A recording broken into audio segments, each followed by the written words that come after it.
Welcome to Cultivating Community Conversations. I'm Todd Thompson, President and CEO of the Greater Pensacola Chamber of Commerce.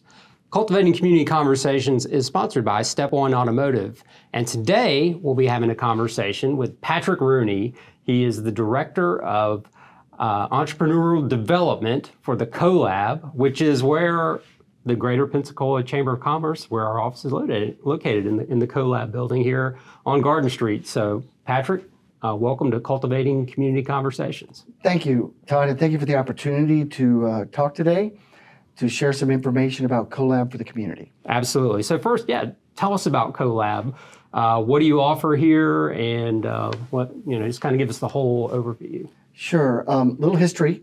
The CoLab began as the Gulf Coast Center for Innovation and Entrepreneurship in 2008. Okay. It was a partnership between then the Pensacola Chamber of Commerce and Pensacola Junior College. Over time, both of those organizations have changed and grown in different ways. The Pensacola Chamber of Commerce became the Greater Pensacola Chamber of Commerce, and at some point the Florida West Economic Development Alliance spun off from the Chamber. So today the partnership is between Florida West Economic Development Alliance and Pensacola State College. Right. So what we provide for the community of entrepreneurs is fairly well defined, both under a master lease agreement with Pensacola State College, which cites a few state statutes. Those statutes allow the university or colleges in Florida to promote economic development centers in their facilities. So that document and those statutes define the kinds of clients we are allowed to admit through a policy board who is in charge of defining the requirements, managing the policies and at the high level of the CoLab operations. Okay.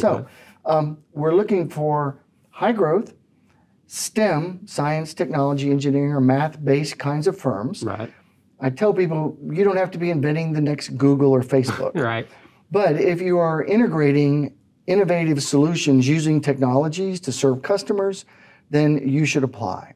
The other part of that, though, is we do have a focus on economic development, defined as, are you importing wealth? Are you selling your products or services outside of the Pensacola-Escambia County area? Right. So that's a prime requirement. You don't have to be 51% or more sales from outside when you apply, but you have to have a business plan and make progress towards that goal. Okay.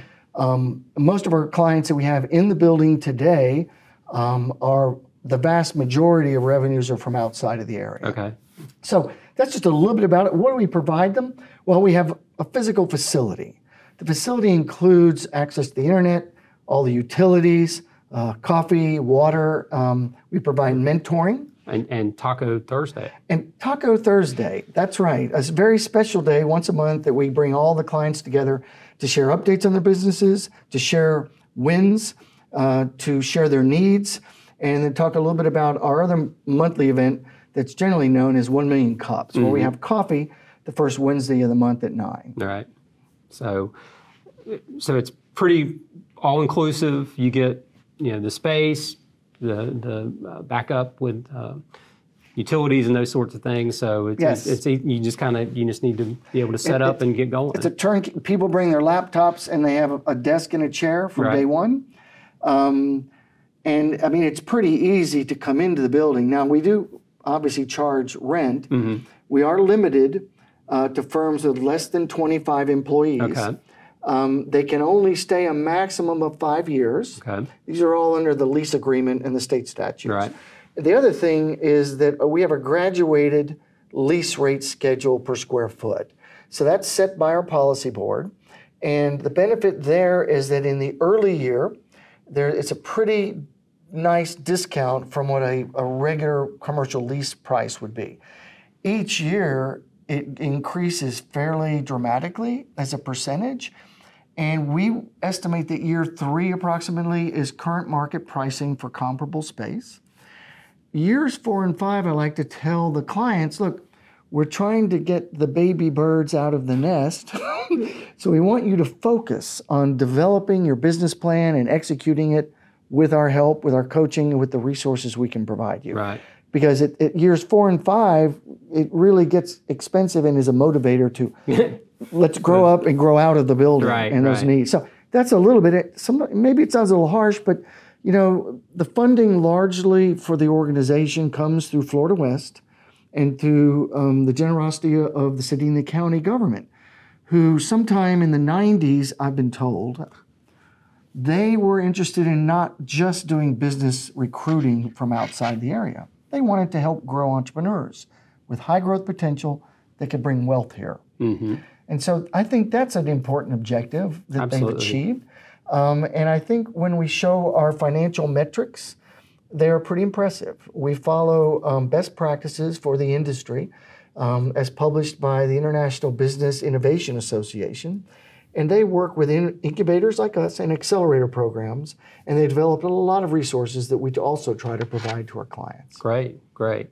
So CoLab is part of we call the entrepreneurial ecosystem here in Pensacola and Escambia County.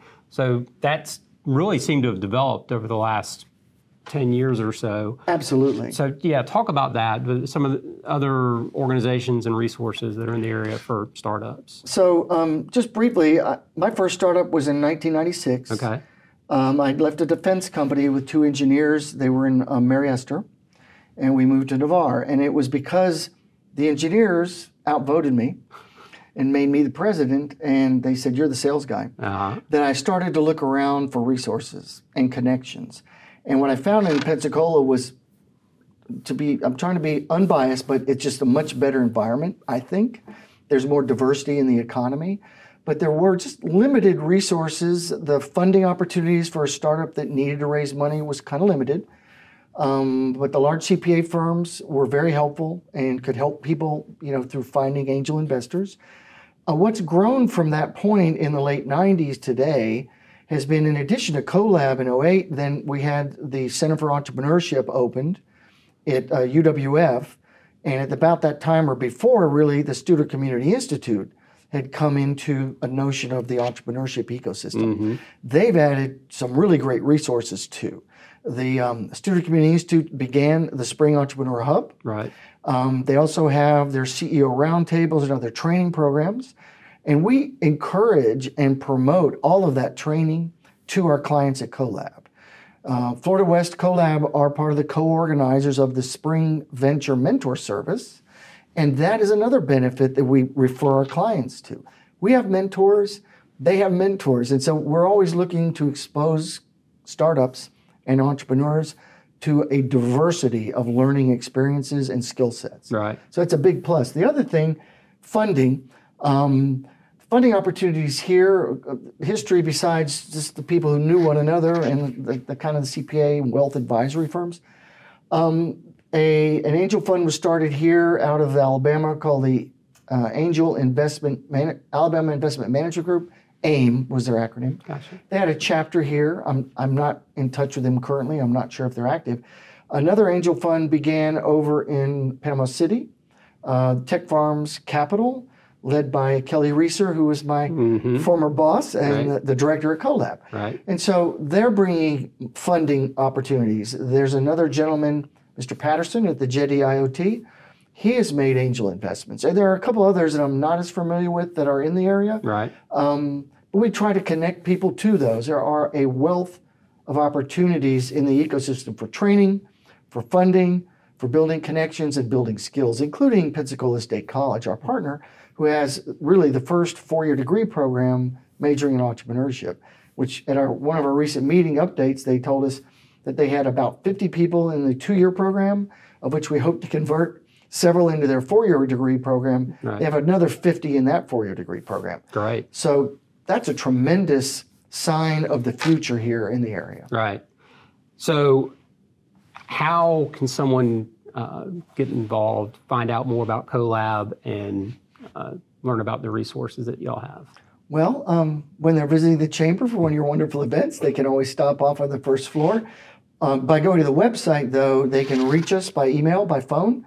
There is actually a form on the website to apply or to request additional information. But we're always willing to talk to entrepreneurs, some of whom may or may not qualify or may not really want to go through the process. Right. they do have to share data with us. We don't share the individual corporate result data. We aggregate all of our clients, so it's kept anonymous. Right. But those requirements, and then the handbook of kind of the rules and procedures, it may not be for everybody, but we try to be agreeable and work with all sorts of different entrepreneurs. Right. Great. We have space. Okay, so you have space available right now? We have, our goal is to get up to 80% occupancy. Okay. Last June 1st, we hit 54. Okay. We've got some larger spaces available currently and some slots in our co-work space. Right. So those are all available. And the process to apply and finding the space is very important. Like I said, we don't want to rent out all the space because we need flexibility. Sure. People grow, they need a bigger space. Sometimes they downsize. It varies. With COVID, we had several people downsize. Some of them went to working remotely and left. Right. Hurricane Sally shut us down for almost a year. Yeah. So we've only been really reopening, going strong since last fall. But we did a milestone this month. We have rented the first floor for the first time in history fully. Nice. We didn't take that floor over until I think it was 2019, 2018. And so started with one floor with 7,500 feet, got a second floor, and now we have three at over 22,000 feet. So Great. a lot of resources, 2 conference rooms, 3 coffee pots, Right. and a toaster oven. Always need that coffee. Microwave. So Right. whatever you need, we have what you need, which is caffeine for entrepreneurs. Right. And Taco Thursday once a month. Taco Thursday, and we do have limited room for guests, so people just want to check us out. So again, if they contact myself or Casey Campbell, whom I refer to as my supervisor, because she's the office manager, and she does all the hard stuff. Right. Great. Well, Patrick Rooney, Director of Entrepreneurial Development for the CoLab right here, 418 West Garden Street in Pensacola. Thanks for being a guest on Cultivating Community Conversations. And thank you, Todd, and thank you, Step One Automotive Group, for sponsoring this. Absolutely. To reiterate that, thank you, Step One Automotive, for sponsoring Cultivating Community Conversations, and we'll see you next time.